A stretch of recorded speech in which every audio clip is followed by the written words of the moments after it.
Hello, and welcome to Why a Picture or a Graph is Worth 1,000 Words.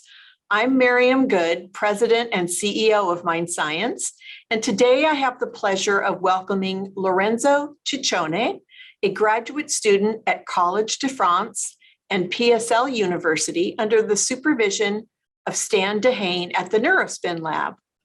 Lorenzo was a finalist in our 2020 Neuroscience pitch competition where he pitched his work titled A Cognitive Neuroscience Approach to Graph Understanding and Data Visualization. Welcome, Lorenzo. Thank you. Hello, everybody. It's a pleasure to be here. And let's start here. So you use the word graphicacy. And what is graphicacy and why is it important? This is a very crucial point because, as you probably can hear it from the name, graphicacy as a name was created as a parallel to numeracy and literacy. So you all know that when we talk about numeracy, we refer to the ability to make simple calculations, and to literacy, we refer to the ability to simply read. So graphicacy, as a mirror to these names, is a term that refers to the ability to understand a graph. And by a graph, I mean like a chart or a plot, like the kind of visualization that you usually see on TV or on newspapers. And graphicacy, unfortunately, is not that acquired as literacy and numeracy. Almost all people in the world, even in very poor countries, know how to read. They know how to make simple calculations. But when it comes to graph, even people from Western countries that are supposed to be scholarized, well-educated, they fail at understanding them. So according to some studies, it's like 1/3 of the population that do not really understand how to read a graph. And this may seem basic, but this is what you're researching. Why is it important to have effective graphicacy skills? The idea is that usually we get information in a summarized form, right? So we might get information in sorts of, complex numbers or plain text and read through all the stock prices that we see and see like, oh, it's 100 and 120, I should buy, I should sell it. But of course, what's the easiest way to do that? With a graph. When you think about stock prices, I think everybody in the audience now will think about a graph. Like the Nasdaq is going up, the Nasdaq is going down. It's a visual image. So graphs are really used because they are fast and efficient. They can give you a lot of information in a very fast way. But of course, since they are so easy to use and we are literally surrounded by them, if we misunderstand them and we misperceive them, we might end up not understanding a phenomenon or making wrong decisions. That's also why, again, with the example of the stock prices, for example, some people rely too much, for example, on graphs. They don't understand them really well, and they might make bad decisions and selling too early or buying too late. So really, of course, I'm talking about money, so it's not that relevant. It might go much farther. We can talk later about COVID data, for example. It's really dangerous when we don't understand how the number of COVID cases evolve, for example. Exactly. And if you think you understand, but you don't really. Exactly. So what drew you to this project as something for BrainStorm? And then can you talk a little bit about how you set up your research and how you're conducting it and where you are now? So when I first saw the BrainStorm program funding, it was my professor, Stanislas Dehaene, that suggested me to candidate. He's like, oh, I noticed this wonderful program. You should give it a try. And we noticed that one of the criteria, if I might say, to apply was to have a sort of impact. Of course, we all want to have an impact, but an impact on human development and possible human well-being. And at first we were like, yeah, but we study really really fine aspects of our graph perception, really visual properties, and can we really make a change in human well-being? And then we realized that, in fact, yes, because we are starting with the very low-level visual aspects of a graph and how they impact the way we understand it. but we might go much farther and, for example, invent or create pedagogical programs to improve how children learn and understand a graph. So we said, yes, this educational aspect, for example, is something that might indeed improve the life of people. We're not gonna save their life in a proper term, but we are gonna improve the way they receive information and they use information. Mm-hmm. And now I am at a stage of almost finishing my project, in a sense. Well, not the project on graph itself, but my graduate program. I'm in my third year of PhD program, so I might finish soon, but I will still working under Stanislas Dehaene in the future. And right now we are working more in the neuroimaging direction. For the people that don't necessarily know what neuroimaging is, we literally put people inside machines such as fMRI scanners, and we look at what happens in the brain when they see a graph, for example. This is a very interesting part, but a very costly part. It's very, very expensive. And but we have the chance to be a Neurospin, which is a great lab. And just to show off a little, we have the most powerful fMRI machine in the world. Oh, wow. So I didn't use it yet because, of course, most senior people will start with that, but it will be ready soon, and you can Google for it. It's a very huge machine and very, very powerful one. Super. Does everyone have a basic graph sense? This is a very nice question. Well, I can make a short demonstration to you all. So let me share my screen very quickly. So if I show you this, let me just show you a little bit easier. So if I show you this and I ask you, is it going up or down? I think most of you are saying this is going, I think, up. If I show you this, is it going up or down? It's going mostly down. If I show you this, well, this is a little bit harder. So that's the kind of stimuli that we present. And we simply ask this question, is it going up or is it going down? And what's interesting is that all people are able to do that. And they basically make the same mistakes. So you see the second graph, it's quite easy, right? Because we don't have a lot of noise. It means that the points are not really dispersed. The first one, it's trickier because you see on the left and on the right, what we call outlier. The main trend is clear, it's going up, but you see these weird points a little bit behaving weirdly. And on the third graph, well, you cannot say much because it looks just like a bunch of points with no trend.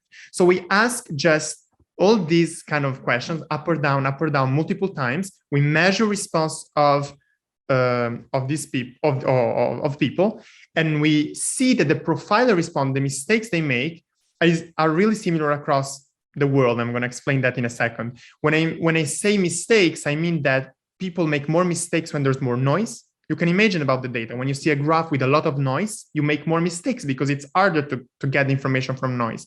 If there are weird points all over, they make more mistakes. But if there are more points, their decision is faster because they have more data. So all these kind of things. And we said, okay, but this is just a Western thing.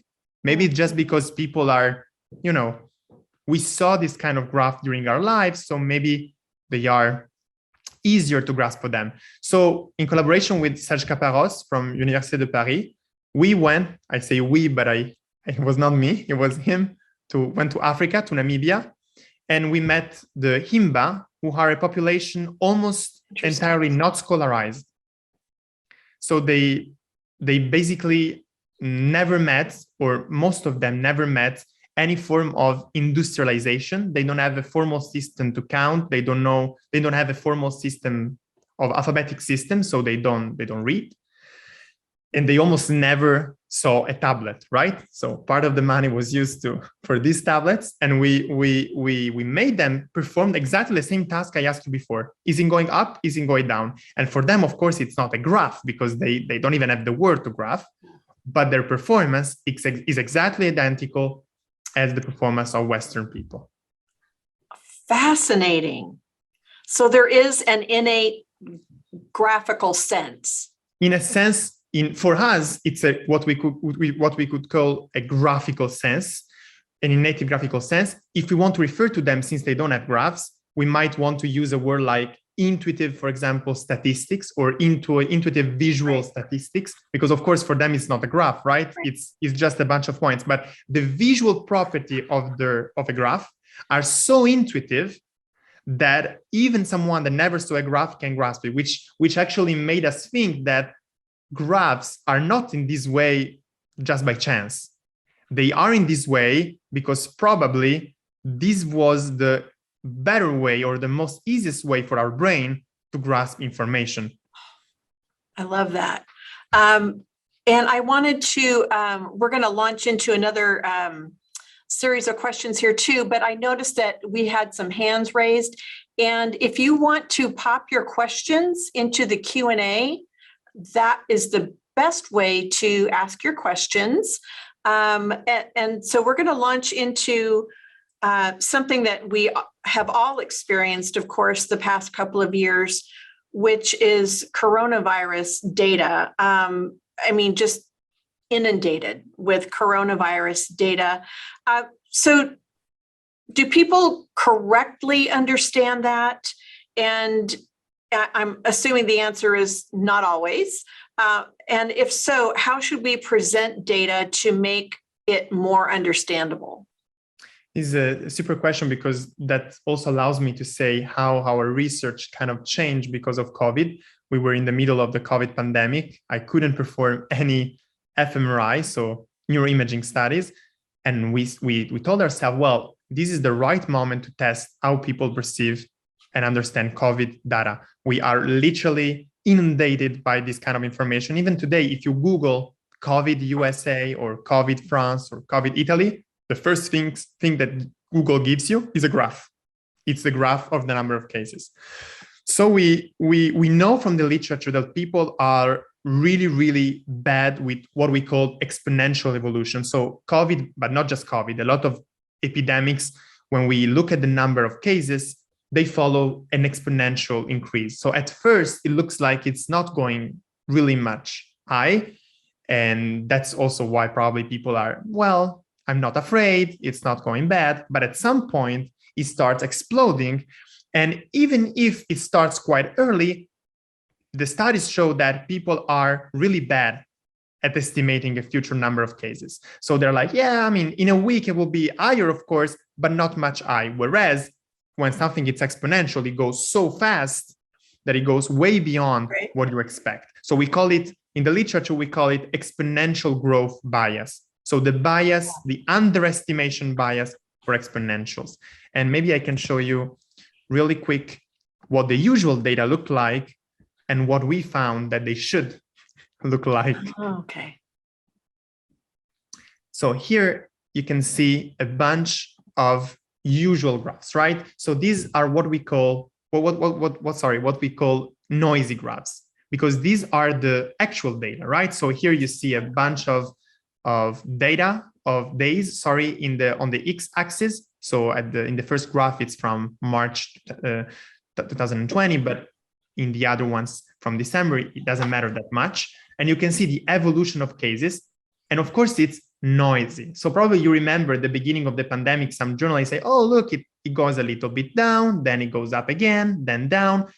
But that's life, right? We have noise because maybe, I don't know, it was a weekend and people were testing less, or it was the first day of school. So people were testing more to check their children or whatever. And you can see that all this noise anyway still have an exponential increase. These data are still going exponentially high. But when we present this kind of data to people and we ask them, can you predict? So look at the first graph, for example. We are in January the 4th, 2021. Can you predict how many cases will be in Estonia in 2 weeks, for example? For this kind of graphs, including noise, so the actual data, people are really bad. They tend to underestimate the number of cases. I don't know if that makes sense. Like they tend to underestimate the correct number because they think that it's not going that fast. And also, unfortunately, most time you ask people to make a numerical guess, right? You're like, how many cases do you think that we will have? And that's what happens in television also. We ask experts, how many cases do you think we have? We also show in our research, and when we ask to make these numerical guesses, people are also really bad because we have all sort of biases. We prefer round numbers. We don't like certain numbers, like for many, many reasons, people are bad with numbers. But if we present the same information in this way, so this is what we call a noiseless graph. You can see that this is a smooth function. For the people that are not really into this, it's nothing more complicated than just thinking about tracing a line among all that noise that you saw before. You just draw the line that passed through those points. When we look at something like that, people don't underestimate anymore. But I think you agree with me that most graphs that we saw on TV were this kind of graph, right? Like the actual data. And it's almost like an ethical question. Like people want to see the actual data, but at the same time, people are really bad when there's noise. So what should we do? If we follow science, that's what in our article recently accepted, we should do. We should probably plot noiseless function, because in this case, if there's no noise, people don't make mistakes anymore. Okay, so I have a question. We have a question on which graph is the actual data, and I think those were the first. Now, yes, these were the first. Yeah. Yes. Okay, or the original. Yeah. Yes. This is really like the actual number of cases, and so sometimes it goes up and down just depending on how many cases were tested on that day. But if you want, you can smooth, like you can see in the third graph, the daily confirmed cases. You can draw a line, right, that passes through all the points. And if you do that, you still have the appropriate function and looks something like this. Yes. And people don't make mistakes anymore. Right. Excellent. It's a suggestion for journalists. Like if you are a journalist, it's better to plot this. I know it's maybe not ethical because you're showing something that it's not entirely real. But if you want to be sure that people understand the exponential growth, it's better to avoid noise. People are really bad at extracting the information from noise. And so this then reflects the trend. Exactly. As opposed to the ups and downs and the ups and downs. This shows the trend. Okay. Exactly. Great. We can call it the function if you prefer, or the trend. It's the underlying function. Yes. And we have another question here. What determines what noise is? It's a great question, because noise, we call it noise as scientists in this case, but noise is nothing more than the data, right? So it's like you are measuring all the people in America and you want to measure how tall they are. And I can say that on average, they are, I don't know, 1 meter and 80 centimeters. Sorry, I'm using like an average that I made up. But if you measure each of them, you will have variation for that, right? So you might be, I don't know, a man of 48 years old, of these characteristics, blah, blah, blah. We might predict that you measure 1 meter and 80 centimeters, but indeed you are a little bit less or a little bit more. So when you have all these data, we say that we have noisy data, because of course we want to measure the average, but we get some different measures around that value. And this is a little bit the same reasoning, right? So we say that there's noise because we don't see the actual underlying trend, as you said, or function. We see the actual number of COVID cases, but these number of COVID cases don't really reflect the underlying trend, because as I said before, on a weekend, we might have less people tested, but it doesn't mean that the function is not behaving in this way, right? It's just that on a Sunday, we have less people tested, and so the actual number will go down, but the function itself, the trend itself, is still exponential. So would it be helpful? I'm kind of answering my own question, but it seems like it would be helpful if I'm reading the New York Times and I see a graph like one of these. It has a lot of what I've now learned is noise in it, to not be distracted by the noise and to maybe try and plot for myself what the trend is. And that would make me a better consumer of that information. That's exactly what we suggest, because by the way, in the paper, we also show that when people are asked to point. So by pointing, I mean, we tell people, let's forget about the number. Just point your finger where you think that the number of cases in 2 weeks will be. So a much more, as you said, drawing thing, right? We don't ask them to make calculations or numerical guesses. Just point to them. People are way better. So we should do that. Like if I was a journalist or a media owner, I would probably create interactive visualization where people can, as you said, draw their own trend or simply click. I think that point will be there. I think that the number of cases will be there. And then the software gives you the number without asking you to make the numerical guess. So we do have a journalist in the audience, and he says that he imagines that our training compels us to include the noise because it's more representative of the data. But sure, if it's misleading readers to misinterpret and understand info less, I think that, that's what we're talking about right here. And I do think it goes back to being intelligent, educated consumers of information, and having both available to us, as you said, maybe as a drop down or, and I have seen some of that. I don't know who's doing it, if it's through the CDC or if it's through the New York Times, but you can get that kind of information on that granular level. So can you talk a little bit then? Can you show some examples of bad graphs? Yeah, with great pleasure. I start with something from Italy so that I show that we are not perfect either, since I'm Italian. And this goes beyond the kind of graphs I showed before, but of course, graphs are not just a bunch of points. There are multiple types of graphs. This is what we call the pie chart, right? So here the mistake is pretty clear. Like we have a 55% in green that doesn't even make up to 55%. So it's a problem of number. People sometimes just understand how to make a good pie chart, and they just mess up with percentages. But it goes up to more visual level. So here someone might say, oh, I'm doing something good because I'm using a very nice shades of blue.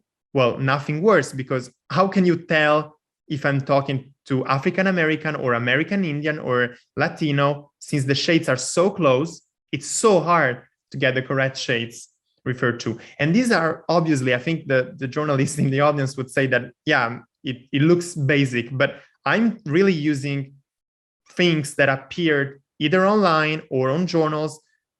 I will show you in a second, even things that appear on national TV. So things that people really consume. And you can be as intelligent as you want, but here it's going to be so hard to understand what each category is referring to. Or another example on the right, same reasoning, like you can see here. Jeez. It's so poorly done, right? When you use a pie chart, you have to use color. If you know that you're going to print black and white, just avoid from the beginning to use a pie chart. This is not going to work because you have to come up with these weird ideas that makes understanding the thing so hard that it's probably better to avoid. Before we were talking about trend, right? So this is the Colombian elections, and it was broadcast on national TV, in Colombian national TV. So you can see that the first candidate, I don't know them, so it's nothing political, of course. I'm just talking about the graphs. You can see that the first one jumps from 27% to 37%. So a 10% increase, which looks like they made it look like almost nothing. But if you look at the second one, the jump, of course, is 16%, but it's much higher, like the slope, the trend, it goes much higher than what we should expect, right? Because a jump of 10%, you can see for Gustavo Petro, like a jump from 27 to 37, it's still a jump of 10%. So it should be not even half the jump of 16% that we see for Gutierrez. But how come? Like this is a clear, and plus, as you can see, that 19% looks higher than the 37%. So there's not even a common scale. I'm not saying that this TV, of course, did it on purpose. I would never say that, but I'm just saying that someone watching this might say, oh, look, the second one is doing better. But easy, it's just different percentages, and we made the line look steeper to make it appear as if the candidate is really doing much better. Mhm. Another example is here, the Stockholm International Peace Research Institute. So another good one should be. You can see that they say that China military spending has risen steadily over the past decade, but they use a scale that is so high because US, of course, spent much more. And when you look at China, can you even see that there's a trend? I can't. I don't even see there's a trend there, right? Because the scale is so huge that, I mean, maybe I have some vision problems, but I really cannot see the increase for China, right? So this is very basic. If you want to show that China is increasing, show just China as compared to countries that spend less. But if you plot US together with China, this is gonna mess up everything because US made the axis look so longer that China looks nothing. Although yes, it might rise steadily, but we cannot see it.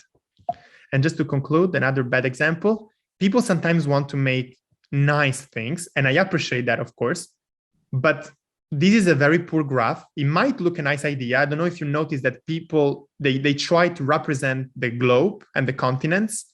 So you can see North America, Latin America, and they make them bigger or smaller depending on the, I don't even know what it refers to, but like the global wealth of that country. This might be like a nice idea in terms of, oh, look, I came up with this idea, nice, but sometimes in data visualization, nice things are bad things for our perception because it has been shown in the literature that people are really bad at comparing areas, and especially areas that are from shapes of different shape. So I have a lot of problems to compare, for example, Europe and North America here. You can see that North America is much more, right? 233. But if I compare it to Europe, visually, it doesn't seem that higher, right? Because the shape is so different, it's orientated differently. So the idea is nice. And we might say you came up with a nice idea, but you should always test it.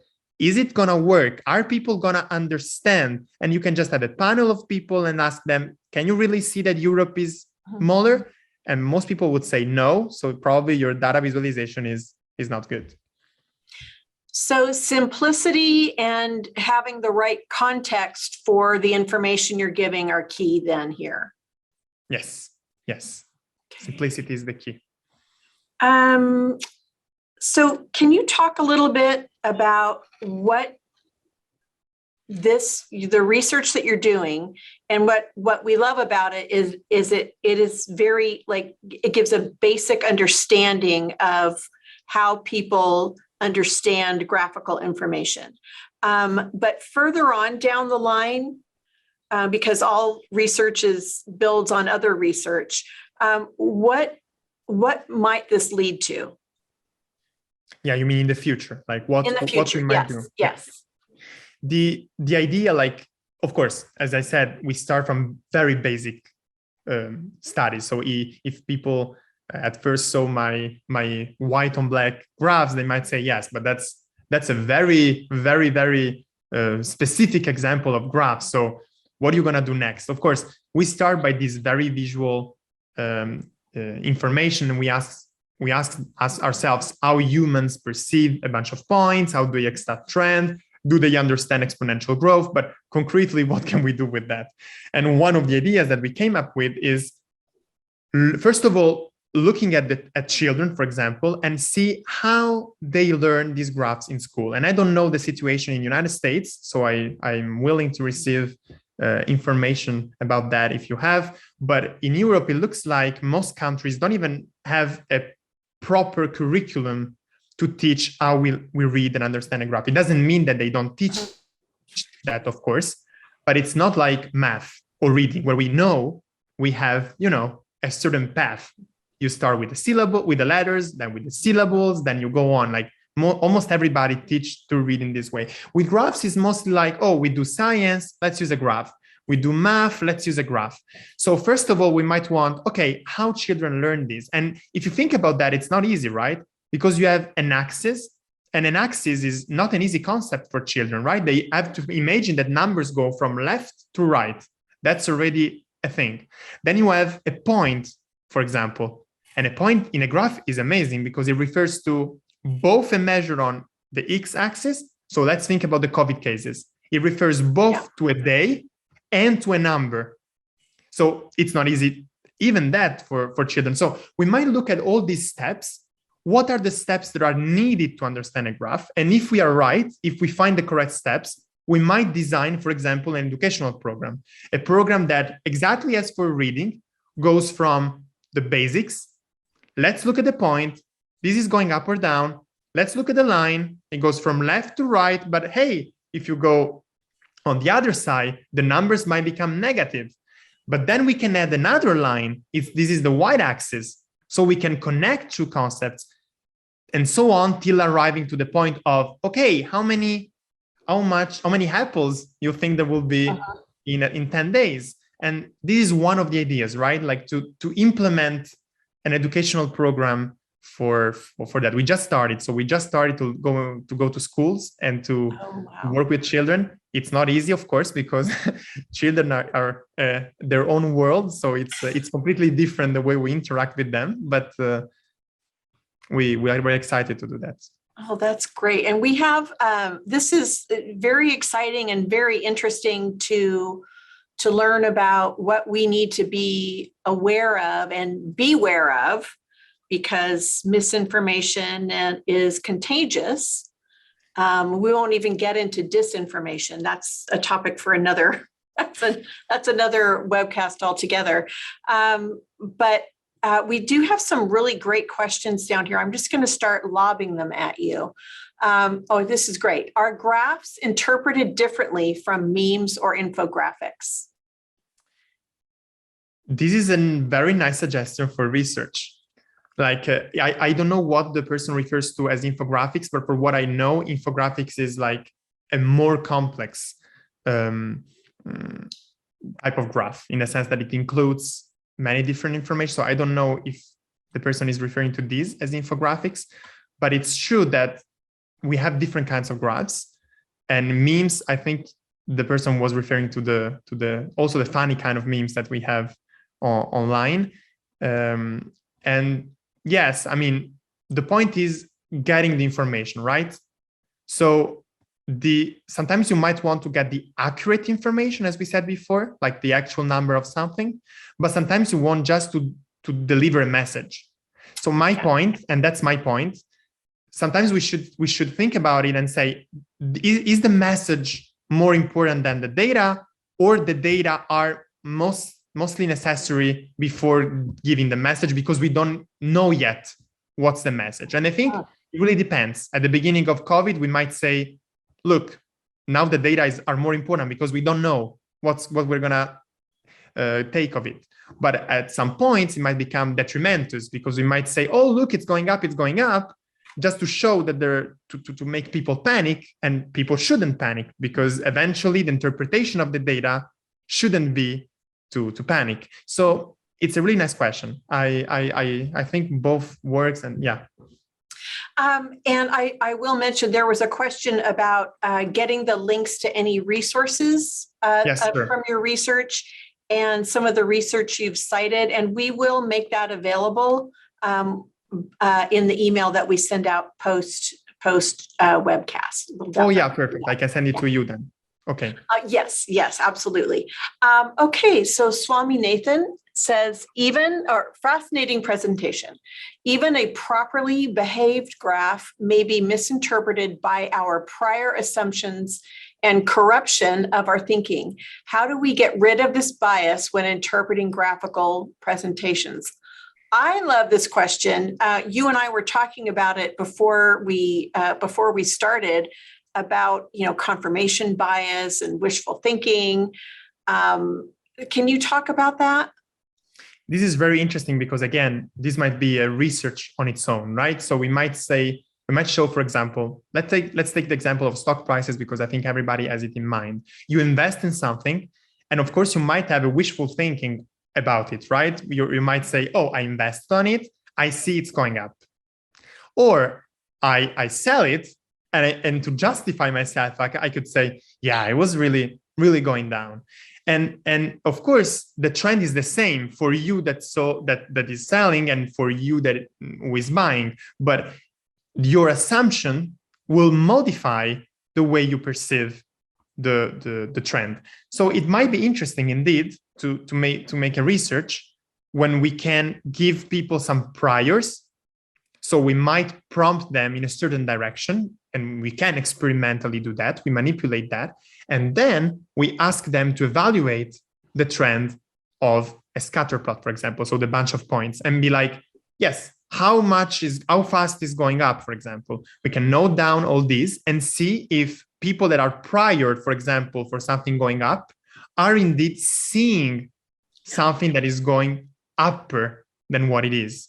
So I think it's a great idea. And sure, the biases, we might confirm our biases through graphs, which is, that's the advantage and disadvantage of globalization and information coming from all over the world at multiple times. We have a lot of information, but this information, if we use it to make our point, we might we might mislead our conclusions. So yeah, let's be careful.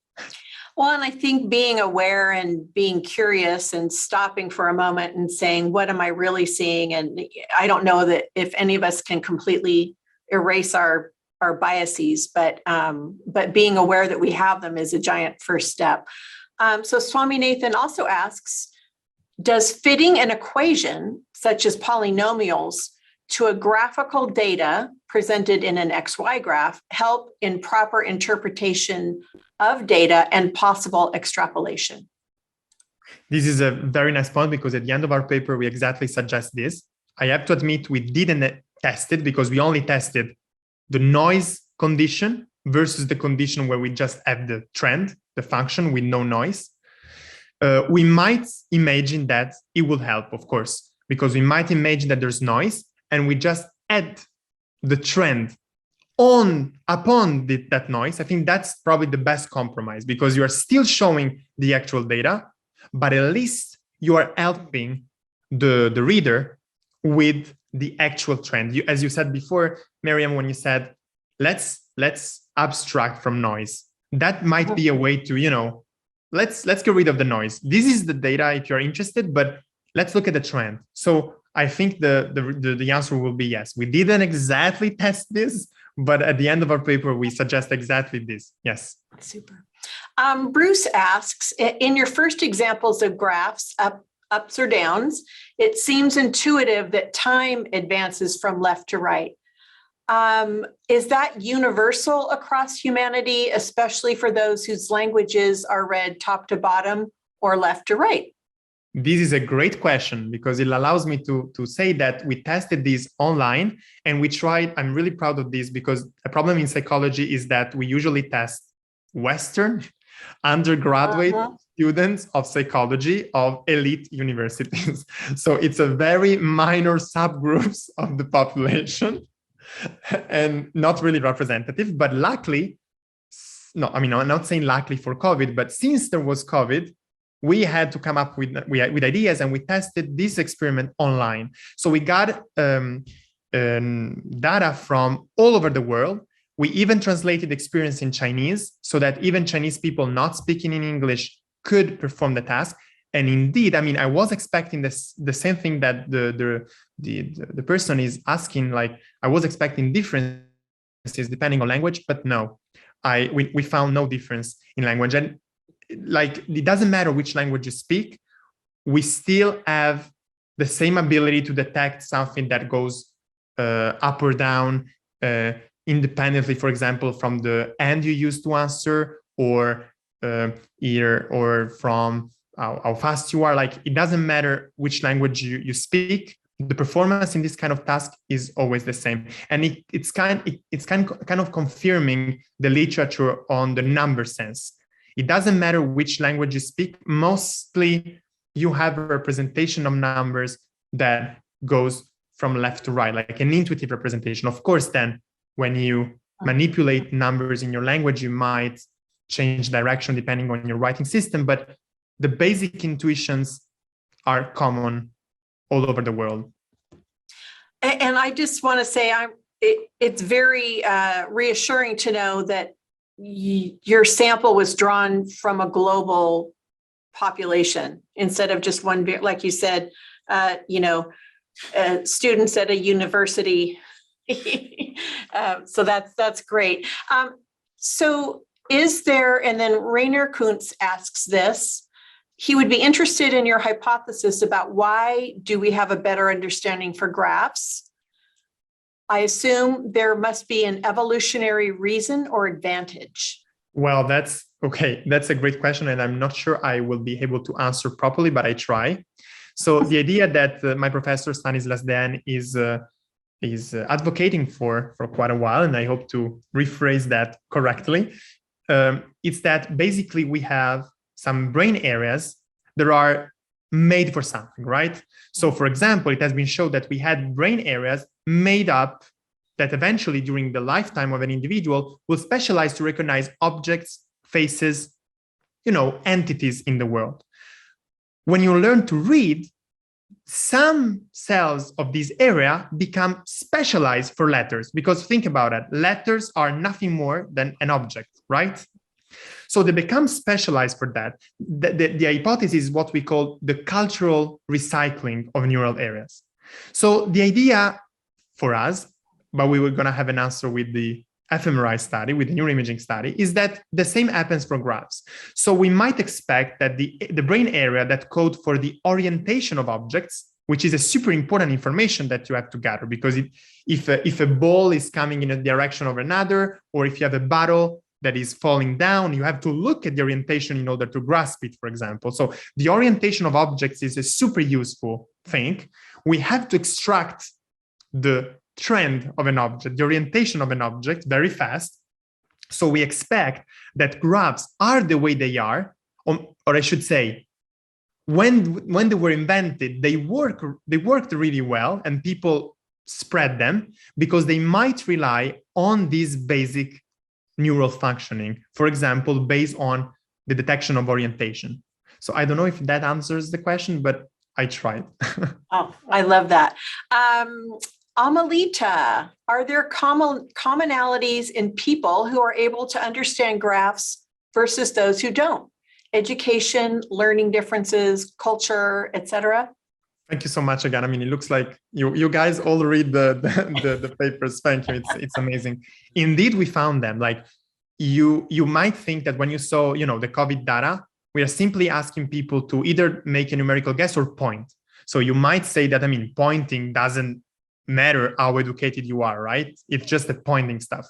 But indeed, we found that the ability to make correct extrapolations correlate with mathematical knowledge, the mathematical level of knowledge, the mathematical knowledge, should say like that, of the person. So the higher the knowledge in math that the person has, the better the person is at making extrapolations, or even just saying up or down.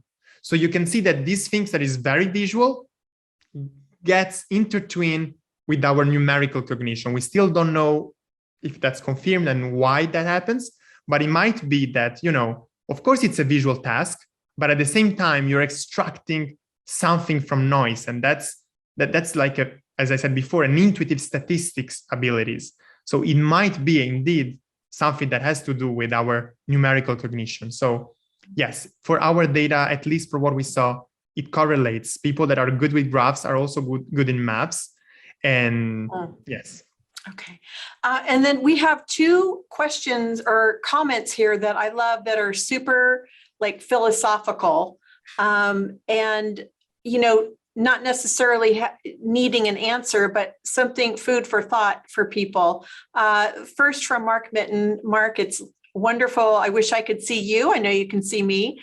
Mark proposes, what about better education and freedom of speech for the masses as another way to respond to misunderstanding of graphs? If we all accept the creation of an educated class who tell the masses exactly how to interpret noisy, complex data, doesn't this push us toward technocracy and away from democracy? Super, super compelling, interesting. Mark, I'd like to hear more about that. And then and anybody else who wants to chime in on that. I'm also going to bring in Rainer Kuntz, brought about, this isn't a talk about neuroscience. This is a talk about neuroscience and not marketing, and talking about more of the intentional use of bad graphs. Maybe the person creating them wants to shape the way you're going to think about something. And certainly I think we're aware, I put that in the category of disinformation. And a clever commercial can do that. Yes, even scientists, like a lot of people do that, unfortunately. Yes, absolutely. And again, I don't know that there's an answer to that necessarily, but it's a fascinating thing to think about. Let's see here. Okay, and then, Stephen is clarifying that an infographic is a type of image that communicates numerical or textual. So I think it was kind of right, but thank you for specifying. Yes. Okay. Let's see. And then we're getting close to winding this up. This has just been a fascinating discussion. And I want to go to Swami Nathan, who says, I have many in the engineering data plots. We do regression analysis. However, the coefficients depend on the scatter. This is technical above my understanding. But I see some elements on outliers. So if you stay tuned, we are gonna publish soon a paper on the how we reject outliers. And it's true that we do that by choice. Like we say, if we want to measure the height of people and we have someone of, 2 meters and 10 centimeters, we're like, maybe it's too much. So it's an outlier because he has, a medical condition. Let's eliminate that data point. But how do we do that in graph? So stay tuned because we might have soon an answer to give you. Excellent. Well, Lorenzo, I feel like this has been like being at a fabulous cocktail party where we get to ask you questions about things that are super relevant to where we live and what we do. I'm so thankful for the work that you do. And thank you for carving time out of your schedule. I know you're coming in from France, from Paris. And I think it's probably time for your dinner or past your dinner. Almost, yes, but I'm Italian, so I have dinner really late. Excellent. So again, we're grateful for the work that you do and helping us to make better, more informed decisions. So and I can add that if you need any information, maybe I can send along with the resources, I can send my email. Yes. So please, people, I'd be really happy to discuss if you have, ideas or questions or just exchange that we might have on this topic. I'm more than happy to have conversations. So please do. I will send my email together with the resources to Miriam. Oh, wonderful. And perhaps we can do a follow-up interview this fall. We would love that. Sure, with pleasure. Okay. Thank you again, everybody. Have a great day. Bye-bye. Thank you so much. Thank you.